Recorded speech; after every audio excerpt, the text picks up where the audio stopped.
අනේ මේකේ අලි හිටියා මේ අලි නම් මෙන්න මෙහෙමයි. ඕනේ මේ මාම පොල් ගෙඩිය බින්දිනකොට යට ඇසින් ලන්න බැල් මෙන් සුර විලසී මේ දෙන්නෙක් කසාද බඳිද්දි මගුල් පෝරුවට නගලා පුතේ අෂ්ටක කියන්නේ. හරිද මට අෂ්ටක දන්නේ මම නිකන් කියන්නම්කෝ යනවා නම් අනේ මං අරන් යන තැනකට යන්න රත්තරන් හිඟා කකා කොළබතක් අරන් ලොඩුයි බතුයි කමුකො රත්තරන් එහෙම යන්නේ. ඒ වගේ කියත හැකි.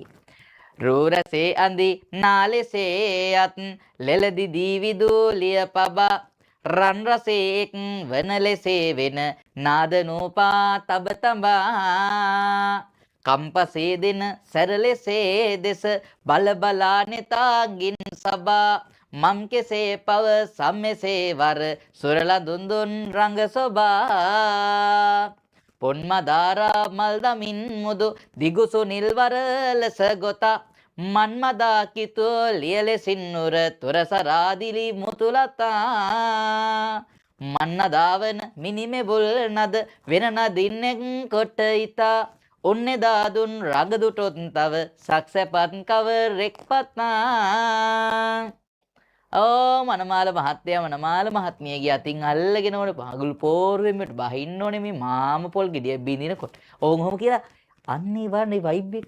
හරිද? ඒක පැත්තක තියන්න. එහෙම තාලෙට කියන්නේ මම නිකන් ඔයාලට මතක හිටින තාලයක් කියලා දුන්නේ විහිළුවට. නොපුන් සඳවිරිතෙන් කියනවා. හරිද? අර තාලෙට ඕනනම් පාඩම් කරගන්න. හරිද? ඔය දෙක පාඩම් කරගත්තොත් පුතේ සිංහල ඉගෙන ගත්තේ නැත්නම් ප්‍රතිඵලාව නැති වුණොත් මවුල් කපුකම් හරි කරන්න පුළුවන් ඔයාලට. අෂ්ටක හරි කියන්න පුළුවන්. හරිද? එතකොට ගුම් වර්ණනය කියලා කියන්නේ ඉතින් ඇත්තටම අර අවසන් කවි ටිකනේ. පටන් සොරිඳු දුන් උපදෙස් සිහි කොට ඉටන් බෙලෙන්දමු වෙන්ගුලි අහසට තුටන් වඩන සුර අඟනෝ බැස්සිට පටන් ගත්තු නවසේයක් නැටුමට සරාගික රූපයක් තියෙන අනුරාගයේ උපදවන සුළු ලස්සනම ලස්සන සුරංගනාවියෝ 900ක් බහැලා නටන්න පටන් ගත්තා. උන් ළඟ ළඟ අඩි තිය වීණා පද වාදේ වරද්දන්න නැතුව පුතේ ෂණිකවම රාජසභාව ප්‍රබෝධමත් කරමින් රාජසභාව කාමයෙන් මුසපත් කරමින් නර්තනයේ දෙන්න පටන් ගත්තා. ඒක හරි වෙන ෆීලිං එකක්.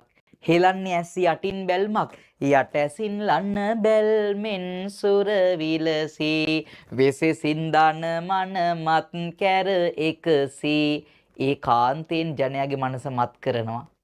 ආසින් බැස රංගගත් රංග කෙලෙසී දිසිමෙන් විය විදුලිය සිය දහසී විදුලි එලි 100,000ක් වගේ පේන්න පටන් ගත්තා. මේගොල්ලෝගේ නර්තනයේ එච්චර වේගවත්.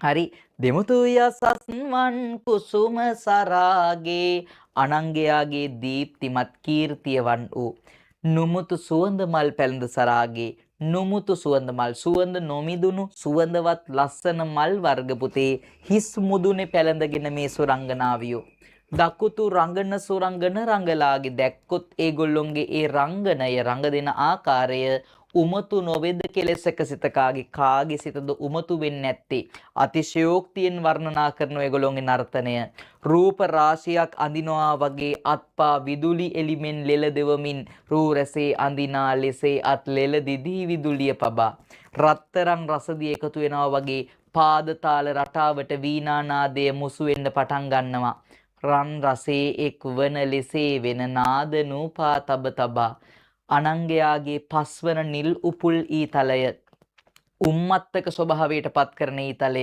විදිනවා වගේ net කොන් වලින් මදලස් බැල්මෙන් සභාව දෙස බලමින් ඒගොල්ලෝ නටපු විදියට පුතා රැස් වෙච්ච මිනිස්සුන් කාමයේ මොසපත් වුණා අනුරාගික හැඟීම් මිනිස්සුන්ගේ හිත්වල ඇති වෙන්න පටන් ගත්තා සරාගික හැඟීම් ඇති වෙන්න පටන් ගත්තා සරලව තේරෙන්න කිව්වොත් සෙක්සි හැඟීමක් ඇති වුණා බලන්න හරිද නටන්නේ කොහොමද පුන් මදාරා පිපුණු මදාරා මල් දිව්‍ය ලෝකේ පිපුණු මදාරා මල් වැල් වලින් පුතේ තමන්ගේ කොණ්ඩේ සරසගෙන දිගු සුනිල්වර ලෙස ගොතා ඊතා දිගු මෘදු සිනිදු පුතා දිග කොණ්ඩේ තද කළු කොණ්ඩේ සරසගෙන උරතුර සරා පපුව වැහෙන්න මුතුමාල ගොඩාරියක් විතරක් පැලඳගෙන ඉන වටේට පුතේ චූටියට හීනියට දාලා පුතා අර මිනි මෙවුලක් මිනි මෙවුලේ නාදය අර ගෙජ්ජිවල සද්දේ වීණා නාදයට මුසු කරමින් සරාගික නර්තනයේ යෙදෙනකොට උන් එදා දුන් රඟ දුටොත් තව සක් සැපත් කවරෙක් පතා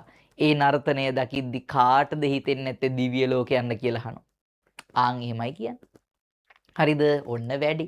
හරිද? අනේ මේකේ අලි හිටියා මේ අලි නම් මෙන්න මෙහෙමයි. මේ අලියෝ මෙහෙම ඇඳගෙන හිටියේ. ඒ අලියාගේ මෙන්න මේක මෙහෙමයි. එහෙම කියලා කිව්වහම පුතා අපිට ඒ අලියාගෙන ඒ වයිබ් එක දැනෙන්නේ නෑනේ.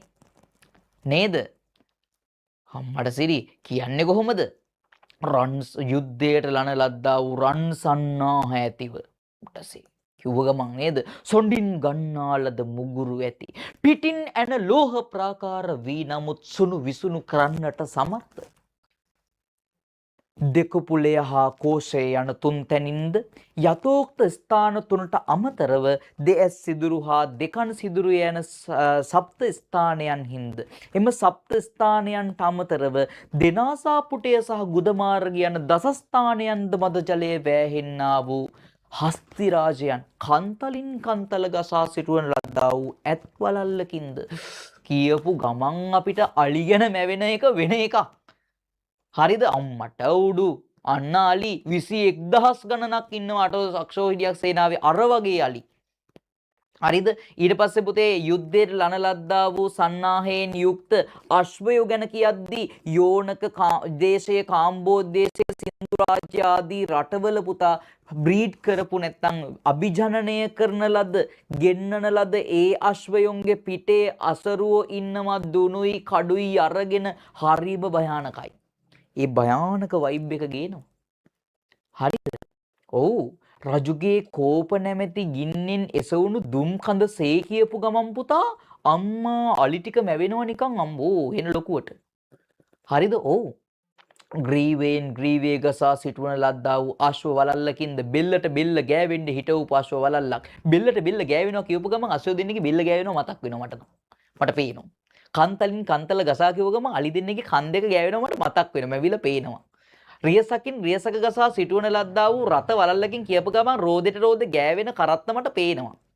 හරිද? බාහුවෙන් බාහුව ගෑවි ගෑවි ඉන්න රාජපුරුෂයෝ පේනවා දරුණු මූණවල් තියෙන අශ්වමුඛ, හස්තිමුඛ, ව්‍යාඝ්‍රමුඛ ආදී විවිධ භයංකර මුඛ මවමි.